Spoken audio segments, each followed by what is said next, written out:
Atate ndi la Mwana ndi la Mzimu Woyera. Amen. Kulandena habale pano pa Tiyankhule na Ambuye.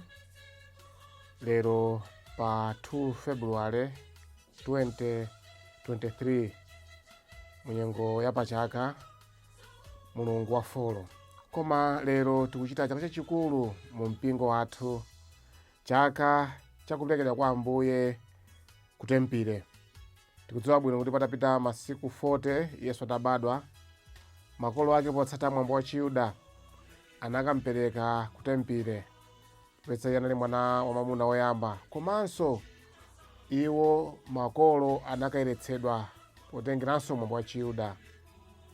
Choncho mwambo umenewu mu Eklesia Katolika ndimaufuna kwambiri chifukwa timadalitsanso makandulo. Makamaka chifukwa Yesu monga tinakondwerera pa Christmas paja kuti ndikuwala kwa dziko lapansi. Nditi madalitsanso makandulo a dziko lapansi kuti Yesu kuwala kuwunikira moyo wathu ali pakati pathu. Ndipo makamaka mtchali chimene timachita mwambo umenewu, ena timatha kuyambira panja monga dongoso liperekedwera kuti tichite mdipiti wa makandulo oyambira panja mpaka mtchalichi makandulo yaka. Timafuna kuonetsa kuti Yesu Khristu ndiye kuwala kwa dziko lapansi. Ndipo ife amene tilandira makandulofe amene tikuchita mdipiti aja, nafenso tikuchita umboni kuti ifenso nafe ndife kuwala chifukwa Yesu Khristu wabadwa pakati pathu, ali mwa ife. Ndiponso chifukwa cha ubatizo wathu nafenso tasanduka kuwala kuwunikira dziko lapansi. Komanso chaka cha lero timakondweranso atumiki amene adadzipereka ndipo Mulungu adawapatula mu mpingo kuti atumikire mpingo. Makamaka awanda ansembe, asistere, abratha, amzipani, komanso onse amene adzozedwa usembe komanso achita malumbiro awo. Iwo amene aperekedwa, iwo amene adzipereka ku mpingo, Mulungu wapatula. Ndi timapemphera leroli kuti Mulungu apitirize kuwatsogolera, komanso eni wake amakondwerera ndi kusingasinga za utumiki wawo. Koposaposa mpingonso kudzera m'mabungwe atumiki wa Papa lero umatipemphanso kuti tipemphere atumiki omwewa makamaka kuti umodzi ukule pakati pawo, kutengera mmene mpingo umayendera ndi mbiri yake chifukwa cha zochitika dziko lapansi, komanso zipani kuchuluka, komanso malo okhala kusiyana, malo ochokera kusiyana. Mulungu mwekileza kuti amafuna kuti atumiki azikhala ogwirizana, azitumikira mu umodzi, ndipo azisingasinga koposa za utumiki wawo mu umodzi, kuti potero mu umodzi athe kumanga ufumu wa Mulungu ndi kubweretsa Yesu Khristu kwa anthu a mitundu yonse. Mawu oyamba akuchokera m'buku la Malaki.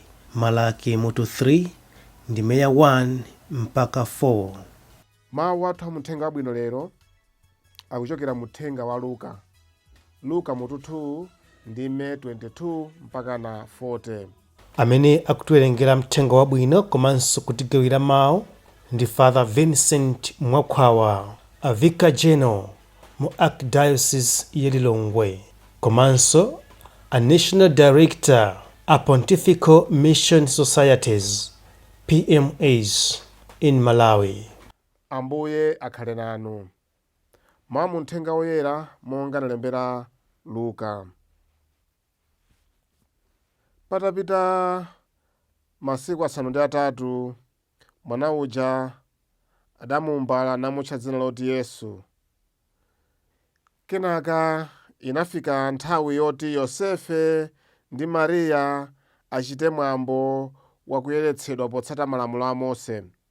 Tsono mwanayo anapita naye ku Yerusalemu kuti akampereke kwa Ambuye. Pajatu m'malamulo a Ambuye munali mawu akuti mwana aliyense wamwamuna oyamba kubadwa apatulidwe kuti akhale wawo wa Ambuye. Adakaperekanso nsembe potsata malamulo a Ambuye akuti apereke njiwa ziwiri kapena mawunda awiri. Ku Yerusalemuko kunali munthu wina dzina lake Simeoni. Anali munthu olungama ndi opa Mulungu. Ankayembekezera nthawi yoti Mulungu adzapulumutsa Aisraeli, ndipo Mzimu Woyera anali naye. Mzimu Woyerayo adamululira kuti sadzafa sanaone mpulumutsi amene Mulungu adamulonjeza. tsiku lina Mzimu Woyera adamulamula kuti apite ku nyumba ya Mulungu. Makolo a Yesu adalowanso m'nyumbamo ndi mwana wawo kukachita mwambo potsata malamulo a Mose.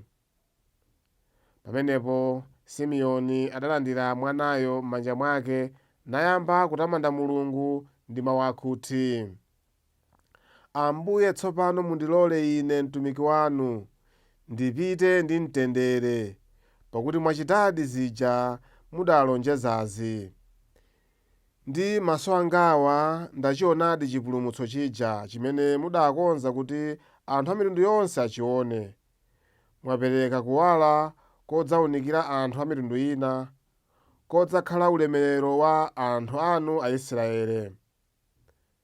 Atate ndi amayi a mwanayo ankangodabwa nazo zimene Simeoni ankanena za mwanayo. Kenaka Simeoniyo anawadalitsa nawuza Mariya mayi wa mwanayo kuti, mwanayu Mulungu wamuyika kuti Aisraeli ambiri adzagwe, ambirinso adzadzuke chifukwa cha iyeyu. Adzakhala chizindikiro chochokera kwa Mulungu, chimene anthu ambiri adzatsutsana nacho, kuti choncho maganizo amene ali m'mitima ya anthu ambiri adzaonekere poyera. Ndipo inunso mayi, chisoni chidzabaya mtima wanu ngati lupanga. Kunalinso mneneri wina wamkazi dzina lake Ana mwana wa Fanueli wa fuko la Asere. Anali wokalamba kwambiri. Anali atakhala pa banja zaka zisanu ndi ziwiri zokha. Pambuyo pake nkukhala wamasiye kufikira msinkhu wa zaka 84. Sankachokatu m'nyumba ya Mulungu, ankakonda kudzatumikira Mulungu usana ndi usiku pakumapemphera ndi kusala zakudya. Iye adafikako nthawi yomweyo nayamba kuyamika Mulungu nkumakamba za mwanayo ndi anthu onse amene ankayembekezera nthawi yoti Mulungu adzapulumutse Yerusalemu. Yosefe ndi Mariya atachita zonse potsata malamulo a Ambuye, adabwerera ku Galileya, ku mudzi wawo ku Nazareti. Mwanayo ankakula, nasanduka wamphamvu, nkukhalanso wa nzeru zabasi, ndipo Mulungu ankamudalitsa. Uthenga wa Ambuye. Abale anga okondeka, tati lero pa 2 Februwale ndi chaka chachikulu mu mpingo chakuperekedwa kwa Ambuye Yesu mtempere. Ndipo mwambo wa lero pa 2 Februwale monga tafotokoza pambiro paja umakhala ndi mdipiti wa makandulo. Ansembe amadalitsa makandulo oyaka tsiku limeneli, komanso makandulo ena onse amene ife ngati Akhristu adzigwiritsa ntchito. Umadziwa kuti makandulo odalitsika ndi masakramentalia, zotipatsa ife zaulere makamene tipemphera kuti Mulungu atiwunikire akhale kuwala kwathu, komanso kuti Iye ayikwetse mdima pakati pathu komanso m'mitima mwathu, ndi kutipatsa malo aulemerero nthawi zonse. Pamene kandulo ya mapemphero imasonyeza kuti Mulungu ali nafe, kuwala, ndipo kuwalako kumabweranso mu mtima mwathu. Koma monga tikudziwira ndi kuphunzitsidwira makamaka poona kuti makandulo amenewa, kuwala kumene kukuyimira Yesu Khristu amene anabadwa uja pa Khrisimasi paja. Iye ndi kuwala kwa dziko lapansi. Ndi kuti Yesu kudzera m'mawu ake, maphunzitso ake, komanso kudzera m'moyo wake, ndipo kwa ife Akhristu Akatolika kudzera m'masakramenti makamaka ukalisiti tikamalandira Ambuye Yesu, ndi kuti ife tikulandira kuwala kumeneko. Nzeru zathu powerenga mawu a Mulungu zikutsekuka.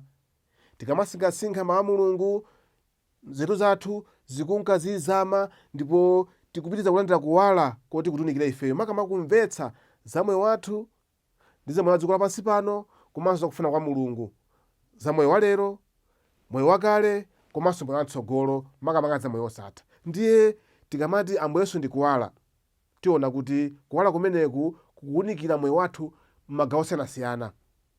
Mawu a Mulungu amene Yesu atilankhula makamaka kudzera m'malemba oyera ndi kuwala kuwunikira nzeru zathu. Chifukwa timene kuti tidzikonda kumva mawu a Mulungu, Ndiye pamene tikuchita mdipiti umenewu tikukondwera Yesu kuwala kamene kuli pakati pathu, ndipo kuwala kumene timakulandira kuchokera m'mawu komanso kudzera m'masakramenti, makamaka sakramenti la Ukaristiya limene ife timadya tsiku ndi tsiku, komanso pena la Mulungu ngati sitingathe kupeza mpata wolandira Ambuye tsiku ndi tsiku. Pamene ndi Ukaristiya paja ndikuti Yesu kuwala kwabwera mu mtima mwathu kwatiunikira. Nchifake kuchokera mu kuwala kumeneku tiona kutinso pali maphunziro ena amene tikulandira kuchokera mu zimene tamva mu Uthenga Wabwino, makamaka zimene zinachitika zokhudzana ndi tsiku la lero. Ambuye Yesu akuperekedwa mu tempere ngati makolo kutengera mwambo wa Chiyuda anena kumpereka mwana ameneyi kuti mwana wathu woyamba wamuna ndi ameneyi, mulandire Ambuye, chitanani kufuna kwanu, komanso mwanayo atsate kufuna kwanu. Ndiye kuti Yesu akuperekedwa kuti Mulungu achite kufuna kwake ndi iye, makamaka Mulungu Atate. Iye ndi Mulungu kumene inde, koma potsata mwambo wa Chiyuda kuti Yesu anabadwanso ngati munthu akukampereka. Soneza kuti akuperekedwa, akupatulidwa kuti iye akhedi kuwala kuoneka dziko lapansi. Ndiye muona abale kuti kuchokera mu kuperekedwa kwake ndiye kuti ife tonse akhristu, ife tonse amene tabatizidwa taperekedwa kwa Mulungu kudzera mu ubatizo. Makolo athu kapena ifeyo tabatizidwa titakula tadzipereka kwa Ambuye kuti Ambuye ndofuna muchite kufuna kwanu ndi ine. Choncho kudzera mu chikhristu chathu ndiye kuti ifenso tadzipereka kwa Ambuye kuti Mulungu achite kufuna kwake ndi ifeyo. Chifukwa abale, kudzera mu chaka cha lero ifenso ngati akhristu tikuyenda kuti titsekula mitima yathu tsiku ndi tsiku kuti Mulungu achite kufuna kwake kwa ife kudzera mu zochita tsiku ndi tsiku ngati akhristu. Moyo wanga wa tsiku ndi tsiku kulikonse kumene ndili, ntchito zanga kapena kudzera mu utumiki wanga, ndine mtumiki amene Mulungu wandisankha kuti ndikhale kuwala kuoneka dziko lapansi. Nchifake muona kuti tikukambanso kwambiri za atumiki ampingo amene tikondweranso chaka chawo. Lero is a day for the consecrated life. Anzathu mu mpingo ena kupata kuti ndi akhristu amadzipereka mwapadera ndithu, amasingasinga zakudida kwawo kuti ine ndikumva kuti Mulungu angutitanda kuti nditumikire mwapaderadera. Choncho amadzipereka potengera moyo wakudzipereka kumene mpingo unakhazikitsa kuti ena ndithu azidzipatula kuti ineyo ndifuna kuti ndidzipereke mwa full time mu mpingo pokhala wansembe. Wansembe amachoka pakati pathu, amachoka mabanja mwathu, ndi mkhristu ngati ifeyo, koma iye akuna kuti ineyo ndifuna ndikhale full time. Chifukwa pali ena ngati ena ambiri mwa inu mugwira ntchito, muli pabanja pano, muli pakhomo, muli ndi zambiri zochita pakhomo pano zoti muyendetse banja lanu, mbumba yanu. Inde mpingo mukutumikira, komabe simukutumikira mwina mwa full time pa nthawi zina. Koma wansembe, sistere, brother, komanso para khristu enanso nawonso amadzipereka mwapadera kukhala moyo wawo ndekha. Moyo wawo amadzipereka ndithu kuti sindikhala wansembe, sindikhala sistere, sindikhala mabanja, koma ndidzipereka ndithu ngati mkhristu, moyo umene wodzipereka ndithu mwapadera kuti nditumikire. Ndiye moyo umene ndi umene tikuchita chaka chake lero kuti ndithu anthu amenewa tiwapempherere kuti Mulungu apeze kuwalimbitsa, adzipereka. Mulungu wapatula, Mulungu wasankha. Komanso iwo asingesinge mozama kuti kodi ineyo ndikwanitsadi udindo wanga, zimene Mulungu ndapangana naye pakundipatula, inenso pakuvomera kuti Ambuye ndadzipereka kwa inu kuti ndikwanitsa. Tibwerezanso maonera kuti ansembe, asisere, abrother, iwowo amafuna kukhala full time mu mpingo kuti adzipereke. Nchifake sizangooneka ndi zinthu zinayi, timanakanikwa ndi utumiki wa mpingo wokha basi kuti tadzipereka ife ana mpingo, tadzipereka kwathunthu, sitingaonekwanso ndi zinayi.